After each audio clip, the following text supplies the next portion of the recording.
Today I'm going to talk about student loan debt and the considerations you must take when deciding to pay it off early. In addition, I'll discuss the fastest ways to pay it off and what you need to do in order to ensure you're paying the least amount of interest. So stay tuned.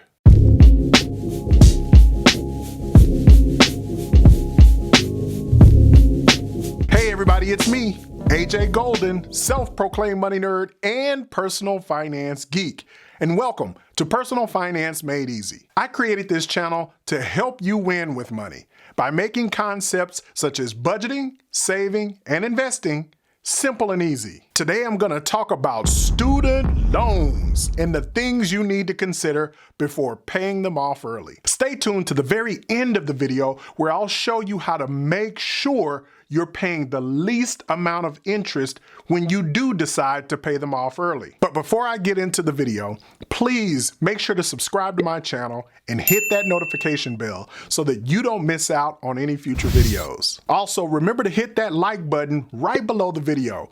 It helps out my channel tremendously by telling YouTube to promote the video to other viewers. And finally, let me know what you thought about the video by leaving a comment below. All right, let's get into the video. Student loan debt is at $1.7 trillion according to the US debt clock. That's an average of $39,266 per student. What? Other than mortgage loans, student loans stand as the largest overall consumer debt that Americans hold. Whoa. It's no wonder why people are concerned about student loan debt and want to know the fastest way to pay it off. However, before you start plowing away at that student loan debt, there are three personal finance areas that take priority over paying off your student loan. The first is building an emergency fund. Now, as we've seen over the course of this pandemic, you never really know what issues may arise where you need extra funds. And this is where your emergency fund comes into play. It's recommended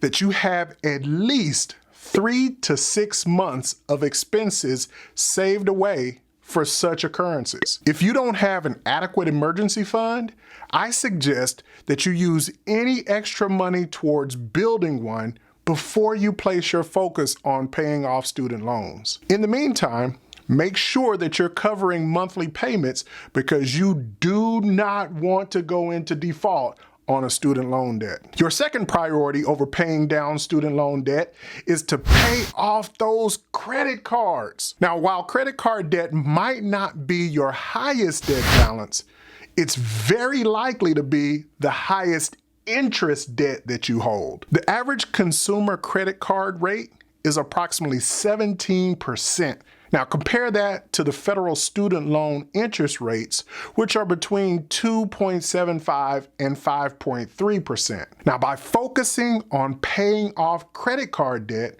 you decrease the overall amount of interest that you pay over time and give yourself a better opportunity to pay off your student loans quicker. Now, finally, you need to ensure that you're setting aside money for your retirement. I haven't talked much about retirement on this channel, but stay tuned for those videos. Now, at a minimum, you should be contributing enough money to qualify for your employer's match, which is free money.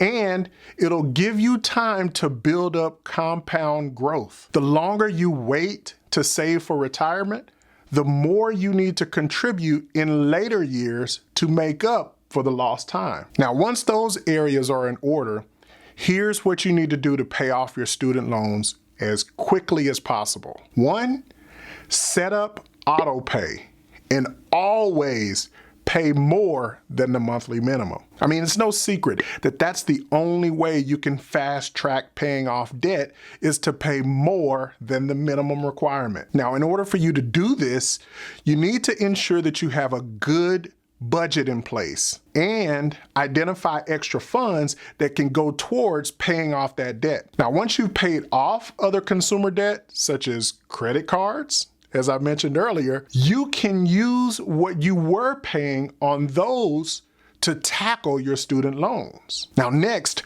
you should throw at your student loan debt any lump sum funds you receive. Now, this means any bonuses, overtime, tax refunds, cash gifts, you get the idea.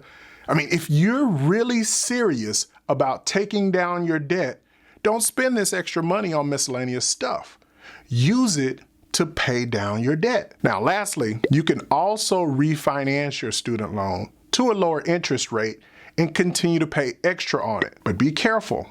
Once you refinance a federally subsidized government loan, you can no longer take advantage of any government deferrals or forbearance. Now, this current stimulus package is a great example where the government actually reduced interest rates on all federal student loans to 0%.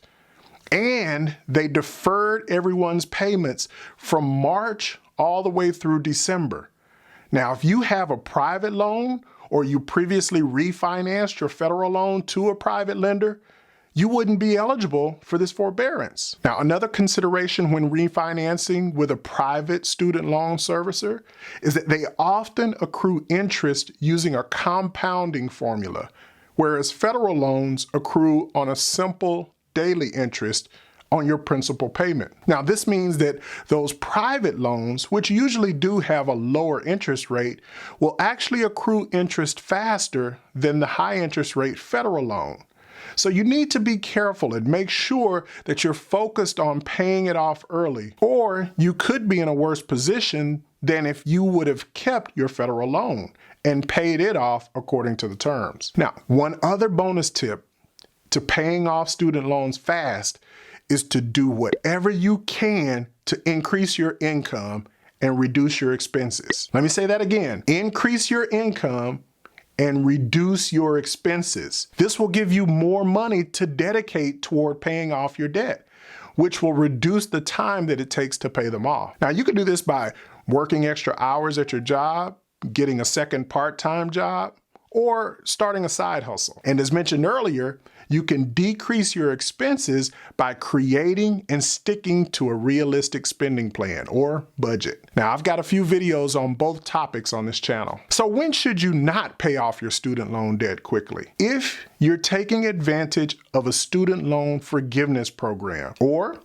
you have a very low interest rate and you can make better use of your extra money by investing it in a high yield investment. Or finally, you have a solid plan for paying off your student loan debt, and carrying the debt through the end of its term doesn't really bother you that much. Ultimately, the choice is up to you.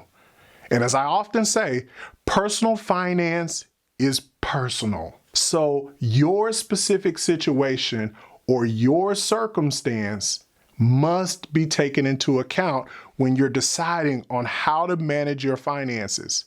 And that includes paying off your student loans. Now, as I promised at the beginning of the video, here's an extremely important note regarding paying extra money on your student loans. Make sure that any extra payments that you're making are being applied directly to your loan principal. By default, most student loan servicers will apply extra payments towards your next payment, which doesn't necessarily reduce your overall interest, nor does it shorten the time it takes to pay off your loan. You may have to call them to have them direct those extra payments toward your principal, but this is a vital step to ensure you're paying it off as quickly as possible and reducing your overall interest paid. I hope that this has helped to give you a plan to pay off your student loans as quickly as possible and give you the information you need to determine the best move for your personal situation. Don't forget to subscribe to the channel and hit that notification bell so that you don't miss out on any future content. And let me know if I missed any points on this topic by leaving a comment below. Until next time, you keep living on purpose, pursue your passion, and get the gold.